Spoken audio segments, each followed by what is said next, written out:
Scanning ಅಲ್ಲಿ ಏನೇನೆಲ್ಲ ಗಮನಿಸ್ತಾರೆ, scanning ಯಾಕೆ ಇಂಪಾರ್ಟೆಂಟ್, ಗರ್ಭಿಣಿಯವ್ರಿಗೆ ಈಗಿನ ಒಂದು ಸ್ಥಿತಿಯಲ್ಲಿ ಸ್ಕ್ಯಾನಿಂಗ್ ಮಾಡಿಸ್ಲೇಬೇಕಾಗತ್ತೆ, ಮಿಸ್ ಆದ್ರೆ ಏನೇನೆಲ್ಲ ನೀವು ಮಿಸ್ ಮಾಡ್ಕೊಂತೀರಾ. ಸೊ ಈ ಎಲ್ಲದ್ರ ಬಗ್ಗೆ ಮಾಹಿತಿ ಇವತ್ತು ನಾನು ಕೊಡ್ತಾ ಇದ್ದೀನಿ. ಮೊದಲನೇದಾಗಿ ಒಂದು 3 months ಅಷ್ಟೊತ್ತಿಗೆ ಒಂದು ಸ್ಕ್ಯಾನಿಂಗ್ ಮಾಡಿರ್ತಾರೆ.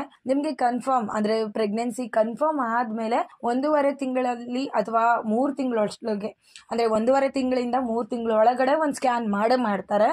ಸೊ ಈ ಸ್ಕ್ಯಾನ್ ಯಾಕೆ ಮಾಡ್ತಾರೆ ಅಂದ್ರೆ ಮಗುವಿನ ಒಂದು ಆರೋಗ್ಯ ಸ್ಥಿತಿ ಹೇಗಿದೆ, ಬೆಳವಣಿಗೆ ಹೇಗಿದೆ, ಮಗುಗೆ ಗ್ರೋತ್ ಆಗೋದಕ್ಕೆ ಯೂಟರಸ್ ಅಲ್ಲಿ ಚೆನ್ನಾಗಿ ಜಾಗ ಆಗಿದೆನಾ, ಮಗು ಚೆನ್ನಾಗಿ ಇಂಪ್ಲಾಂಟ್ ಆಗಿದೆನಾ ಅಂದ್ರೆ ಒಂದ್ ಕಡೆ ಹೋಗಿ ಕಚ್ಕೊಂಡಿದೆನಾ, ಪ್ಲಾಸೆಂಟಾ ಡೆವಲಪ್ಮೆಂಟ್ ಹೇಗಿದೆ, ಬ್ಲಡ್ ಸಪ್ಲೈ ಹೇಗಿದೆ ಮಗುಗೆ. ಸೊ ಇದನ್ನೆಲ್ಲ ಗಮನಿಸ್ತಾರೆ. ಮತ್ತೆ ಮಗುವಿನ ಹಾರ್ಟ್ ಬೀಟ್, ಮೇನ್ ಇದೇನೆ ಹಾರ್ಟ್ ಬೀಟ್, ಮಗುವಿನ ಹಾರ್ಟ್ ಬೀಟ್ ಬಂದಿದೆನಾ, ಆಲ್ಮೋಸ್ಟ್ 3 months ಅಷ್ಟೊತ್ತಿಗೆ ಬಂದಿರಬೇಕು.